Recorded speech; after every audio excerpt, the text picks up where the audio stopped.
man natin na parehas silang matakaw sa farm. So kung ang Execration, lalaruin nila to na mas centric sa early game kung saan magiging aggressive talaga sila, pipigilan nila yung pag-farm ng side ng NXP. Yung Execration magkakaroon ng mas madaling early game lead, which eventually means na mas maganda yung kanilang late, kanilang game in general. Yup, it's all about the early game and power spikes. Yun ang magiging kwento natin dito sa Game 1 Second Series, NXP versus Execration. Siyempre ang ating highlights, James and Renzo. And also looking at the tri-lanes, the tri-cam here, Kelra against Renny J. Totoo, sabi mo kanina talaga more on mages, pinilagay na rin sa may gold lane because of the power spikes na pwede lang ibigay sa early game skirmishes. I wanna say, yung lamang doon ay ang Pharsa in the early stages. Definitely yung, tinan mo yun, si Kelra nasa laban agad.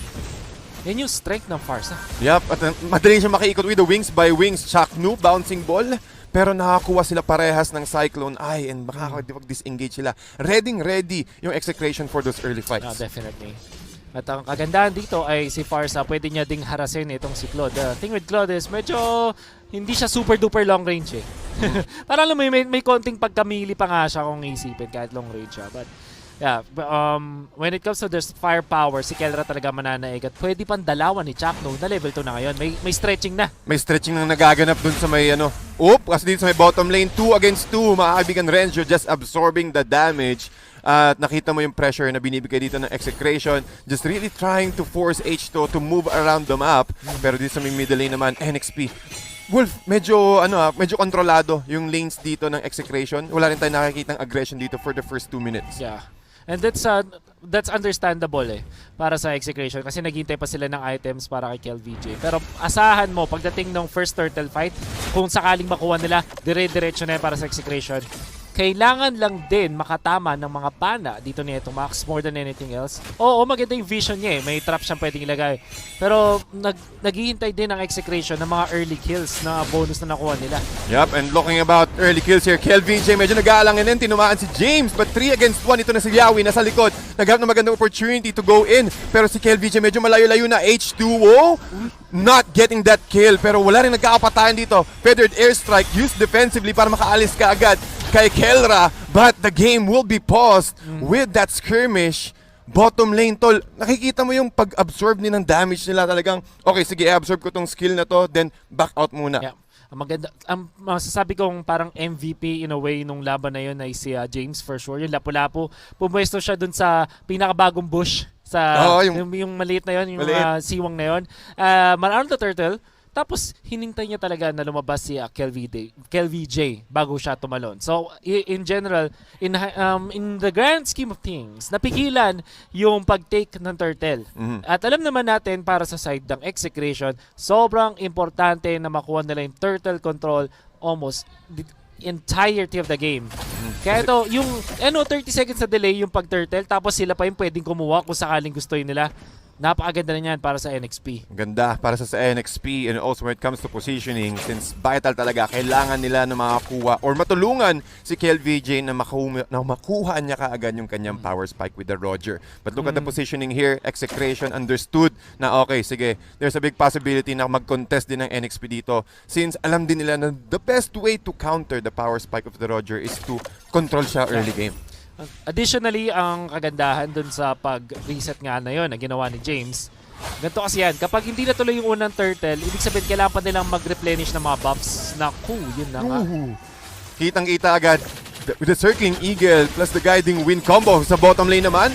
Nakakamit kagad ng ultimate dito si H2O, but look at the damage absorbed na kinukuha ni Yawi and able to get out with si James naman with the Raging Slash, catching out Eto Max, not enough damage. Raging Slash into Renzo, but not the right target. Sobrang cute pa rin taga ni Renzo at the first 3 minutes. Pero si Exort nandito with a Guiding Wind plus a Soul Bloom combo. H2O going for the snipe, but Execration says no. Nandito kami sa may turtle area. Bumibili kami ng oras with Exort again. Turtle will be taken by KelVJ. Out muna, sabi ito ng NXP. Pulasan muna tayo. Mukhang maiiwan dito si James. 4 against 1. Exchange para lang sa turtle. Pero mukhang advantage pa rin ba ito ng NXP? I think Execration definitely got that one.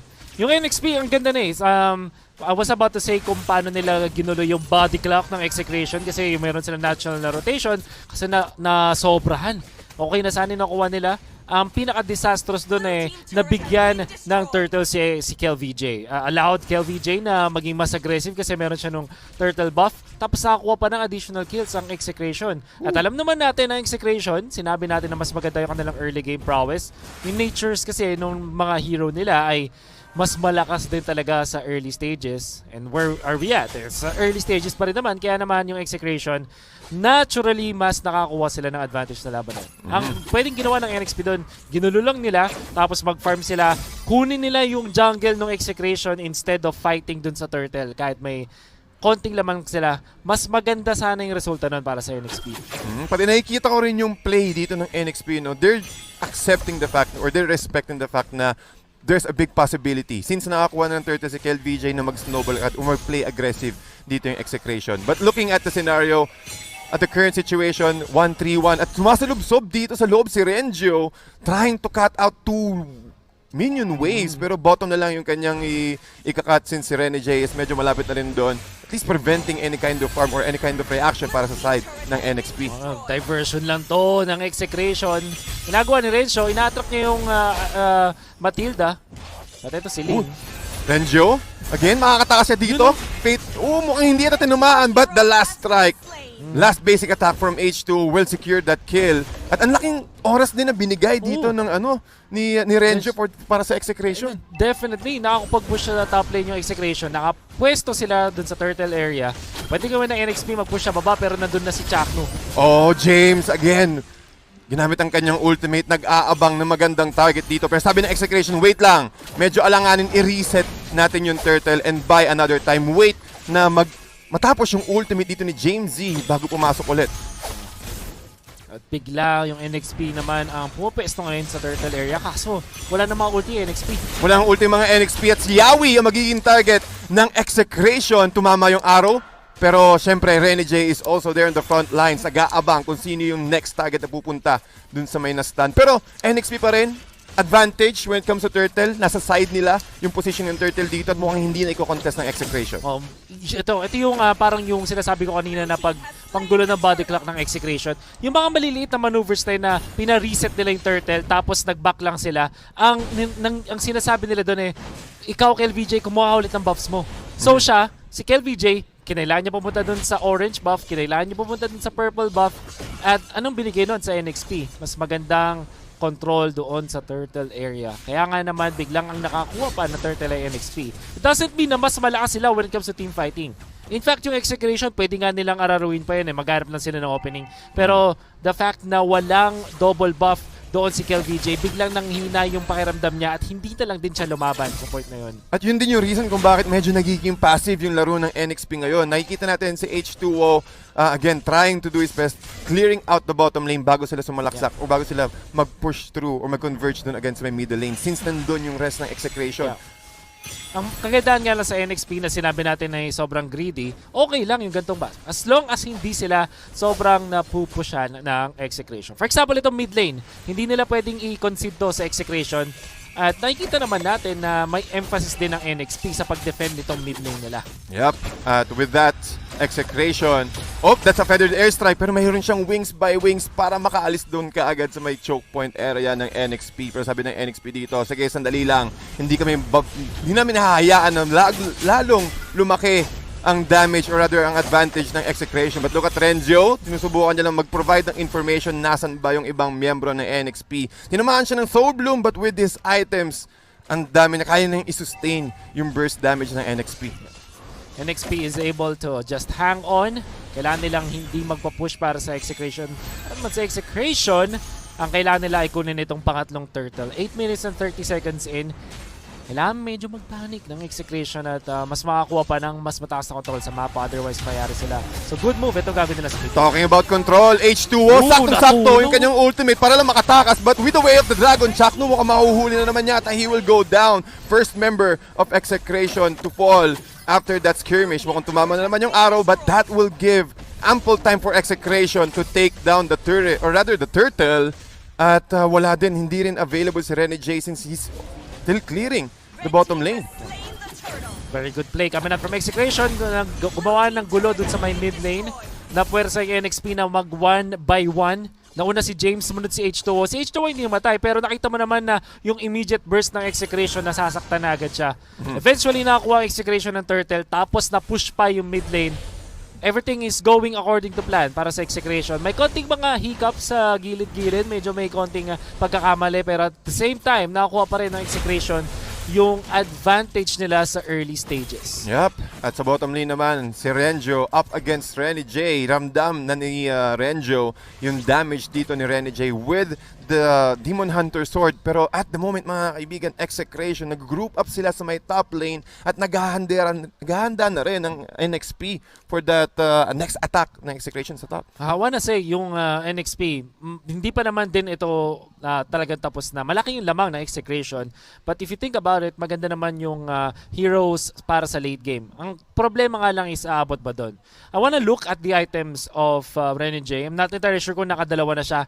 Pero yung damage output niya kasi dun sa Uranus, it kind of feels na meron na yata siyang Demon Hunter Sword. Yeah. So that's good news. Pampabilis ng farm, pampataas ng damage, at may kill potential sila kung sakaling magkamali yung side ng Execration. Ito yung hinihintay ng NXP.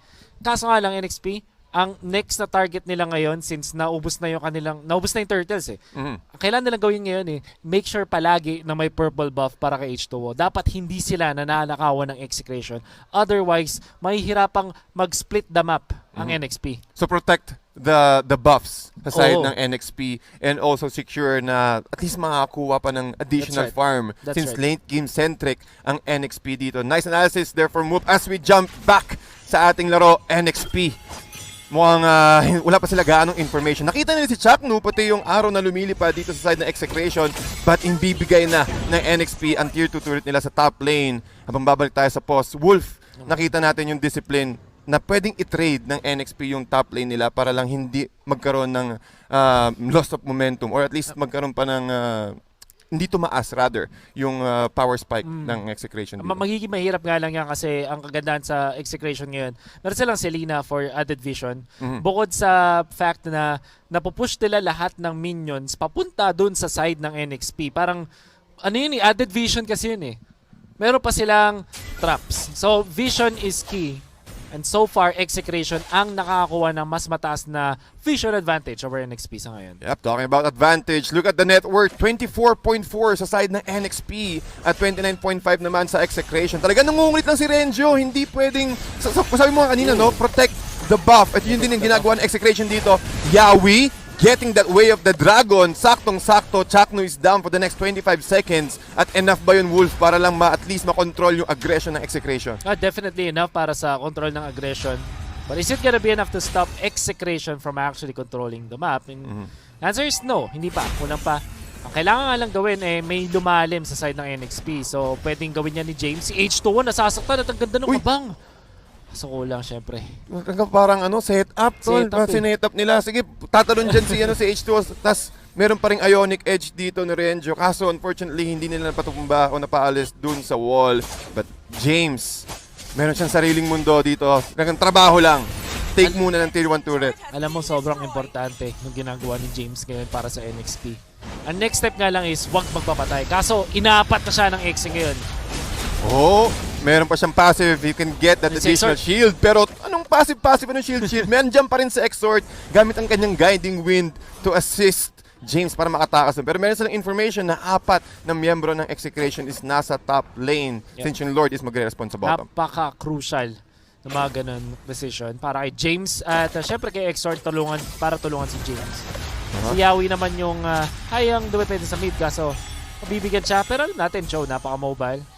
At nagamit na puwersa ng NXP.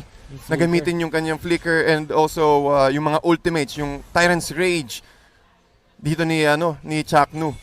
So Execration still waiting for a nice opportunity. Nagkaroon sila ng unting breather sa side ng NXP at again control or provide the buff para kay H2O. Problem with greedy lineups kapag dalawa yung core na gusto mong payamanin. In this case, it's Claude pati Ling. May chance na mag-agawan pa sila ng farm. Then again, ang NXP, kung kaya nilang depensa na itong Lord Take ng Execration, might be to turn things around. Ang sobrang crucial nga lang sino ang haharap para sa NXP. Si Yawi ba bilang isang show ang dali na niya tunawin as we saw earlier. Si James siguro, it's gonna be tricky though. Pero tinamaan na naman ng revenge dito si Extort. Not enough damage, pero nice opportunity para kay Kelra na gamitin kanyang feathered airstrike, preventing any choke points or securing the choke points sa side ng NXP. But Execration still, naghihintay lang sila. They went for the reset at nag-aabang din sila ng opportunity for NXP to make any mistakes. Oh, NXP, kung mapapansin nyo, medyo tinulok nila yung top lane. And yung mid lane, kailangan nila i-clear. Definitely what they needed sa ngayon. Kailangan laging naka-abante yung minions ng NXP. At pwede nilang ipa-reset lang nang ipa-reset ito, Lord. Kung baga, buying time. Yan ang ginagawa ng NXP. Buying time, bili oras. Since si H2 ay pinupush na rin yung top lane. Sabi mo kanina, no, Wolf, na talagang importante yung lane equilibrium. Lahat nasa bottom lane yung, Exactly. yung Lord. And kapag yung top lane pinush nila, at least trying to even out the number of people sa may Lord area. But look at this, Way of the Dragon, or rather, Jeet Kundo, para kay Yawi, meron din siyang information na 4 na ng miyembro ng Execration na sa bottom lane. So, ang gagawin ni H2O, punta siya sa top lane para lang at least mag-push, mag-shove yung lane sa top. Napakagandang itemization mula kay James. Oh, Way of the Dragon, feathered airstrike, hindi nakuha ng feathered airstrike AoE, pero si James nandito na with the help of the Cyclone Eye, getting or closing the gap para kay Kelra. Siya ang tatamaan ng Raging Slash, but Renjo naman sa may other side, mukhang matitake down ito ng H2O with a nice clear up. Yes, he will. Renegade naman with the Blazing Duet. Dalawa tinamaan ang knock up to cancel the Blazing Duet, pero kay LVJ mukhang makakatakas pa rin with the Wolf Pounce. Also, sa likod niya, nandun din si Chaknu to protect. Pero 2-for-1 exchange, NXP, mukhang sila makakuha ng Lord. Oh, what a very crucial jump mula doon kay James. Kakasabi ko lang na magandang item niya. Kumuha siya ng Athena Shield. Kaya naman hindi siya napatayagan ng Execration. Yung gulo na ginawa ni James, nagwatak-watak yung mga members sa Execration, nahiwalay si Renjo, at kahit pa isa ang Uranus, pag nakahiwalay ka sa team mo, tutunawin siya ng NXP. Ang kagandahan sa nakuha ng NXP, kahit kill lang yun kay Renjo, pati kay Etomax, nakuha nila yung Lord Control. And ang kapalit lang buhay ni Yawi na alam naman natin isang quote-unquote tank or roamer para sa NXP. Lord now in favor NXP. Tapos yung lead ng Execration, 2,000 na lang. At anong ibig sabihin niyan, TDZ? Nakapita tayo sa lead game. Umahabol na nga talaga. Umahabol na talaga. Parang Execration na matitake down nila kaagad ang Lord sa may river area. So talagang focused ang Execration ngayon when it comes to objective. At nakitang-kita nila na okay lang, sige, ibigay natin yung Lord dito. Hindi pa naman tayo naiiwan. Lamang pa rin tayo ng 2K against NXP when it comes to net worth. Pero yung vision dito ng Execration Wolf, kitang-kita mo naman. From the middle, meron din sa may jungle area near the orange buff, at dun sa may crab coin. Meron silang vision using the traps na binibigay dito ni Etomax. Execration quick to put some distance ulit dun sa ating gold lane. We have the Dragon na Isaac kagad si Chaknu. Chaknu meron siyang immortality, but are they ready for round 2? Hindi tinamaan ang kanyang Tyrant's Rage, pero Execration, wala na silang isang miyembro up against 5 members of NXP. Renjo, nasa harapan pa rin, minamama pa rin yung members ng NXP dito. Hanggang dyan lang kayo, hindi kayo makakalagpas. Pero si KLVJ, again with the Wolf Transformation, muntik pang tinamaan ng Abyssal Arrow dito sa Extort. Pero with the awareness, isang magandang size Yawi na naman! But Yawi, again with the Way of the Dragon, si KLVJ mukhang tinamaan. And H2O will shut him down. Plus the ultimate, saktong-sakto rin yung stun dito ng Execration to delay H2O. But again, another stun sa side ng Execration.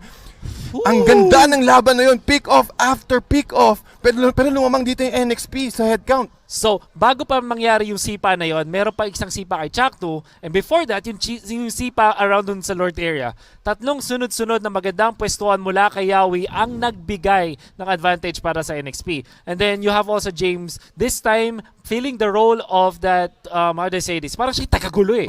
Siya yung mag-flicker sa popronta, kumbaga haharap para sa NXP.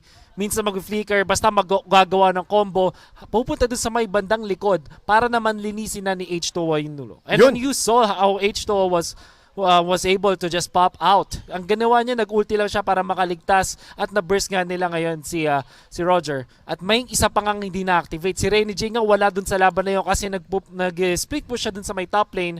At ngayon, mamomblema ang side ng Execration. Wala si Roger. at ang daming lanes na nagpo-push in favor of NXP. I will guess at least 1 or 2 turrets ang makukuha ng NXP after pag nasira na ngayong laban. Yep. At after that, nakikita natin kung paano tahi-tahiin ng NXP yung objective nila. Oo. At alam nila na lamang sila eh. Kumbaga, sabi mo kanina, lanes are all pushing in. Si James, every single time, lagi niyang kinaka-cancel yung positioning ng yung feathered airstrike rather ni Farsa, at yun yung nagiging parang open. Sige tol, wala nang feathered airstrike, kaya makakapasok tayo with the help of James. At this point, mahirapan ang execution. Kasi kanina, ang sakit ng damage ni Farsa, pati na rin ni Selena. At kung isipin, Magic din ang source ng isang Uranus.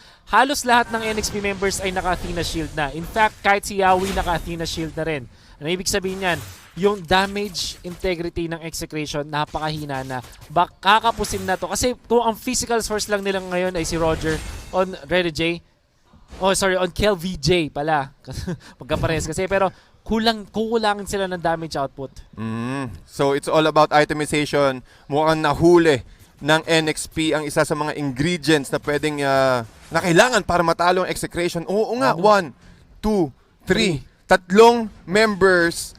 Kahit si Rene J, pati si James, meron na ring Athena Shield. So, Exactly. marireduce almost 60% or make the 70 or 60% ng magic damage dito ng execration with just one single item. Yep. At NXP, alam na nila na okay, sige, pwede tayo mag-attack position sa ngayon. At nakikita natin na kapag ang execration lumabas dun sa may river area, yun yung pwede nilang opening for the side of NXP.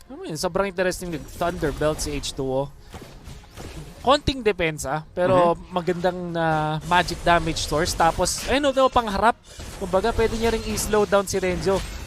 And, in fact, even as Uranus, diba parang humahapdi na rin eh. Pati meron din kasing true attack damage. Oh! Dito sa may bottom lane naman, Chakyu got isolated. Yawi every single time. Pero nandun si Etomax with the Garot plus the Soul Eater combo. Nakahula niya, James getting the right angle. Kel VJ trying to run away sa may bottom lane near the tier 2 turret. Flicker para kay Exort. Hindi tinamaan ng Soul Bloom. Getting that invisible pixel gamit yung kanyang Wolf Pounce. Open hit mukhang hindi rin tumama. Pero Exort mukhang maa-isolate at si Renjo gamit ang kanyang Ionic Edge plus the Transcendent Ward. Makakuha naman siya ng isang kill. Alam mo, sa sobrang haba ng laban na yun at mukha siyang explosive at talagang palitan lang ay yung mga support. Tank and mid laners for both teams lang yung namatay. I-comment ko na sana ginagawa ni H2O na inuubos niya yung parang oras ni Renzo. Kasi imagine mo, kaya naman nanalo yung NXP dun sa laban na yun kasi wala si Renzo. Tapos siya kasi, mayroon siyang talon sa walls para makabalik dun agad dun sa laban. So biglang 5v4 may yung laban. Kaso, naubusan din siya ng purple buff. In fact, si H2O hindi na nga lumaban dun sa clash na yun. Kasi, busy pa siyang kumuha ng sarili niyang purple buff. Ito, round 2. Round 2 H2 talaga. versus Range sa top lane. Ang sakit na rin yung link. Kumbaga, yung role taga dito na Renjo is forced to go for 4 versus 5. Pero dumalaban pa rin siya gamit yung kanyang Ionic Edge. Talagang pinapasakit dito ni Renjo yung ulo ng NXP. Kailangan niya magbigay ng isa pang hero dito sa may top lane. Kasi kapag hindi kayo nag-delegate ng isang member dito, may iwan at mapupush yung top lane. Magiging 4 versus 5 scenario din sa side ng Exe. Pantay na ang laban, Tads. Halos parehas na ng gold. At negligible na yan at this point. Ang hindi negligible ay yung damage output ng NXP. Dalawang scaling na heroes sa kanilang side. And that is the Ling, pati na rin ang Claude.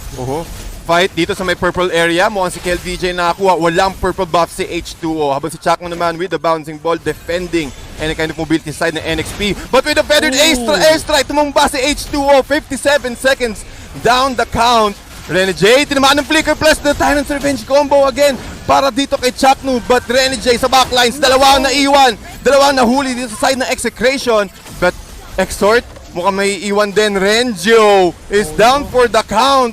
Todo box out dito si Renjo sa side ng execration. 4-4-1 or rather 3-4-1 exchange sa side ng Exe. Alam mo nga, sabi nila kapag Selena, makakalimutan ng buong mundo yung mga hindi mo na ipatama na pana basta tumama sa crucial moments.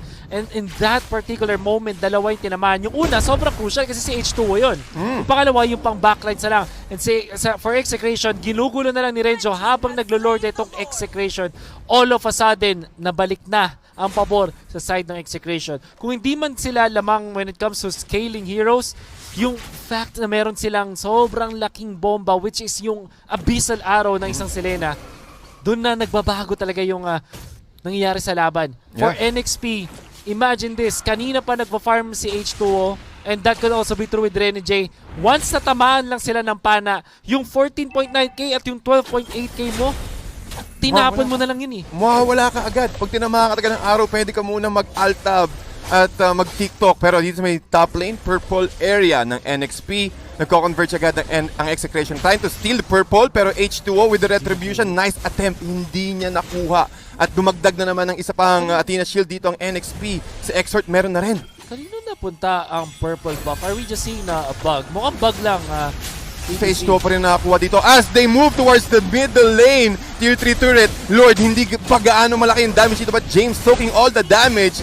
Meron din siyang shield passive dito, pero enough ba yung damage nila ang NXP? Yes, with the Blazing Duet, Rene J forcing Renjo out. But H2O, ginamit kanyang ultimate para ma-take down yung Lord dito. Walang ultimate most of the members of NXP, pero Execration hindi pa rin sila tapos. After taking the middle lane, went to the bottom lane at ngayon dumediretso sila sa top lane for a nice clear up. Again, feathered airstrike na naman na pushback nila si H2O. Walang H2O para sa fight. Yawi trying to do his best, soaking all the damage, but no, says Execration. Execration na naman, mukhang nag-aabang na magandang buwelo as si Chakno nag-stretching na pabalik doon sa safe side ng Execration. Wolf, ano nangyari doon, Wolf? Tatlo agad natumba. Ang taas kasi ng burst potential na rin ngayon ni Kelra. And even with Athena Shield, nasasaktan ng mga members ng NXP. Ang main weakness kaya lang ng isang Pharsa is kapag ulti ka na, medyo madali kang hanapin sa may backlines, tapos napakadali ring i-takedown. Do take note, Kelra, dahil dun sa mga Winter Transient plays, ay nabubuhay din naman yung side ng Execration. Nga lang, this time si Rene J ay hindi napatay. Kaya nga, nakakuha pa rin ng exchange kill ang NXP. Do take note nga lang, Execration are still on the lead. Buti na lang makukuha ng purple buff. Ito para kay H2O. Nakahinga na si H2O, mga kaibigan. After the purple buff drought at NXP, nakakahanap na ng magandang opportunity since dalawa na rin ang buff dito ni H2O. Tingin ko, Wolf, mas okay ba na hintayin nila yung Lord bago lumabas dito yung NXP? Kasi 100%. delikado sila sa paglabas ng Execration eh. Almost 70% nakukuha na ng Execrations when it comes to map. Yep. Definitely kailangan nila maghintay talaga ng Lord timing. Tapos i-timing nila na unahin nila yung mga heroes ng Execration. Definitely bawal na din makuha si H2O. Ang pinaka-problema ng NXP, 3 lanes ang talagang magpupush para sa Execration. Naturally, and bukod pa yan sa fact na pwede pang i-fast clear ng Execration yung ilang mga lanes para sa NXP. So, sa ngayon, ang talagang may dikta ng laro ay obviously naman ang Execration. Yeah, at look at the next net worth of Execration. Almost 6k ang advantage nila, or rather 4k advantage sa side ng Execration. Pero ang Execration play nila is choke NXP inside their base habang kinukuha nila lahat ng mga jungle creeps sa side ng NXP territory. Wala din palang Athena Shield dito sa H2O. And understandably so, kasi nga naman it's Shan Ling. Wag lang talaga siyang magpapapana or magpapauna kay Kelra kasi dalawang bagsak ng feathered airstrike. Kitang-kita naman natin yung iba kasi may pana. Lusaw ka agad dito with the pana. Renzo, mukhang na-isolate ka agad, na-cancel yung feathered airstrike ni Kelra, pero NXP sumusugod pa rin dito sa may choke point area near the middle lane. Pufra! Saktong-sakto yung kanyang pag-knock up, but Chaknu trying to run away against 4 members ng NXP. Half HP si Chaknu ngayon with the slow from the Art of Thievery. Hindi yun enough, pero sa H2O trabaho lang. KLVJ trying to run away with the ultimate. Saktong-sakto pa rin. Wolf transformation plus the Wolf Pounce. Hindi enough yung damage niya at si H2O naka-recover ng HP plus the movement speed using the killing spree. At ngayon, NXP na ang nagsisimula ng Lord. Might be a miscalculation or miscommunication mula dun sa Execration dahil ginaw ni KLVJ si H2O at may ultimate si H2O. So, after mo mag-Wolf Pounce, napakadali mo i-outplay kung ikaw ay isang Roger. So, maraming kit naman ang isang Ling, kaya si H2O ay nakuha ng bonus kill tapos nakuha ng bonus Lord ang NXP. But then again, yung knock-ups na nakita natin mula sa Execration, and I'm sure na makikita natin sa replay na to, brought to you by Oppo A94. Do take note, magandang simula para sa Execration. Kaso si James, sobrang crucial. Hinahanap niya agad si Kelra. Kelra forced to use the Winter Truncheon at makakita tayo ng malupit na nakapula kay James. Actually, hindi pala nauna dun si Yawi. Yawi with the stun. Wala namang kasi nga naman talagang knock-up ang isang Lapu-Lapu. Pero finalo up niya yung knock-up ng Cho. Kaya nga naman nakuha pa ng bonus kills ng NXP. Ang sobrang weird para sa akin doon is bakit lumaban pa si KelVJ na ipag 1v1 kay H2O. Siguro hindi na call out na wala na may ulti pa nga si H2O, which meant na nalugi din talaga si KelVJ sa laban na yun. Yeah, patingin ko na out of position din talaga si KelVJ dun after that fight eh. Kumaga, kung susubukan niya sumama, it's too late. So he tried his best. Kumaga, sumugal siya. Tinake niya yung risk na i-take down si H2O. Really close, pero again, that invisible frame will not help you against those blades na meron si Ling. As NXP, na-take down na nila yung tier 2 turret sa top lane at sila ngayon ang nag-aabang since yung third Lord rather is nagpo-portion sa bottom lane, and this is a Luminous Lord mga kaibigan. 26 minutes in. Ito na yung mga TikTok timers as H2O moving sa my top lane trying to take down Renjo, pero sobrang kunat niya. Wolf half HP lang after dalawang heroes ng NXP yung sumusugod para sa kanya. And in very interesting manner, Execration naman ang sa back foot ngayon. It's gonna be difficult, pero meron kasi silang Farsa na mataas na yung farm kaya ang bilis din nila mag-clear ng waves. Kaso kung teamfight, lugi sila. And teamfight it is. Nice knock-up dito, but Renjo, quarter HP ang naiiwan, pero sobrang confident niya pa rin with the Radiant stacks. Feathered Airstrike, mga ginamit na. H2O able to run away defensively using his ultimate, pero si Renny J, gamit kanya Blazing Duet. Not enough damage pa rin. Chaknu, medyo crucial na. Exhort, he will be taken out. Rather, Kelra, ang mga take out dito sa side ng Execration. NXP, sila nasa loob ng territory ng Execration. Mukhang ma-defend yata ito ng Exe. H2O, almost being able to taken out by Execration, pero 2-for-1 and successfully defending their base against NXP. Meron pang Lord yun, Wolf. Ang tagal nito. 74 seconds na walang Exhort. 1 minuto na walang Yawi. 1 minutong 4 versus 3. Parehas na teams, TTZ. Wala nang mga tore. Wala na mga tore, tol. Exposed na expose yung main inhibitor nila. Habang yung Execration, tinatanggalan ng purple buff dito si H2O. 614 ang current KDA ni H2O. But at the moment, ramdam na agad. Palitan, Wolf. Palitan talaga ng bigayan dito. Akala ko nga kanina, NXP with that Lord, enough na yun eh. Pero hindi, sabi dito ng Execration. Ang sakit na nung Lord, kaso syempre, alam naman natin na isang Farsa ay maganda pang depensa. Si H2O nakakita ng 3 at hiniliti lang si Chakno. Hindi na din lumaban. Ang decision ng Execration, okay, sige, kahit lamang tayo ng isang hero, wag tayong lalaban, wag tayong padaos-daos. 28 minutes in. Wow. NXP versus Execration ang laban ng pinakamalalaking mga fanbase sa buong Pinas. Lahat ng mga fans ng both NXP at Execration ay nanonood ngayon. At crucial na crucial. Dikit na dikit pa rin, Wolf. Kahit sabihin natin na 17-14, after what happened earlier, nakakita tayo ng unang part lamang yung Execration, pumush back sila. NXP nakabawi naman. Sabi mo nga nung last time, pendulum. Pag umabot talaga ng 20-minute mark, lagpas, dun pumapasok na pwede pa rin kumambak eh. Comeback is real. Intense. Pendulum nga talaga. Nasa isang side, nasa NXP, tapos pupunta sa Execration, babalik sa NXP. Sa ngayon, bawal na nga lang magkamali. 28 minutes, if I'm not mistaken. At the last time na nakakita tayo ng 28-minute game, nakakita rin tayo ng 1.5 minute na death timers. Wow. Kaya pwede ka pa muna mag-TikTok eh. Gumawa ka muna ng kahit anong video. Lagpas pa eh, no? Or pwede ka rin i-shoutcast mo yung sariling laro. Pwede rin. No? Ganong katagal, grabe. Okay. Looking now, sino yung mga crucial na hindi pwedeng mamatay sa para sa teams. Side ng Execration, si Kelra, kailangan nilang protektahan. At syempre si KelVJ. Para sa side naman ng NXP, interestingly ay Matilda na bawal maunang mamatay sa NXP. Kasi sabihin na natin meron kang Claude, meron kang Ling. Nakikita natin from the side of NXP na pag wala yung Matilda nila, wala silang playmaker, and eventually, doon sila nahihirapan sa pag-atake sa mapa. So, it's all about protect the main, yung mga heroes na pwedeng magbigay ng magandang advantage sa mga longer games. Especially ganito. Kasi mobility, ang laking factor na yan eh. Yung guiding wind pa lang ni Matilda, pwedeng mag-save sa mga crucial heroes. And since alam naman natin, merong arrow. One of the best ways to disengage is either flicker or the guiding wind. Ang crucial nga lang dito ay yung pana at yung sipa. So, may sipa ang NXP. At ang kailangan nilang gawin ay masipa si KillVJ. Kasi yung ibang mga members, merong either Winter Truncheon, pwede rin silang mag Queen's Wings. Basta meron silang way para hindi ma-burst ng kalaban. So, yung sipa, hindi na siya ganun ka-impactful unless, of course, si KillVJ ang taman. Now, for Execration, meron din silang pana.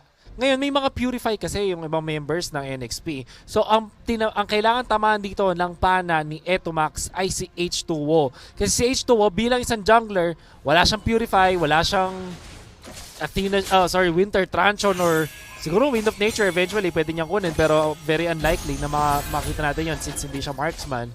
So, sobrang crucial na yung mga junglers ang tamaan ng mga taga-setup sa pares sa teams. Pick off talaga magiging call ng Execration dito. Especially for both teams since isang member lang ng NXP or Execration yung tumumba, ang laki kaagad na pwedeng iba to, especially when it comes to our death timers. Habang ang Execration naman, again, going for inside the NXP's territory, sa may purple area, mare-retribution, pero hindi NXP ang makakuha. Execration na makaka-steal ng purple buff. Ambahan sa side dito ng Execration, and NXP magbaback off muna since yung other lane is push sa side ng NXP and Execration. Wolf, nabigyan sila ng magandang timer dito for the Lord. Yama ka dyan. At nakatulak din yung bottom lane para sa Execration, kaya sinagot yan ng NXP. Tapos Roger to, so mabilis mag-lord yan kahit late game. Kaso ito na! Uy, tinamaan ng revenge! Shutdown para kay Extort. 94 seconds! Wolf, nawala yung Matilda. Ito yung sabi mo kanina na sobrang importante yung Matilda sa side ng NXP. Pero si Yawi, kinokontrol yung Lord para hindi mag-reset. But Execration, sige, okay lang, i-reset nyo na yan.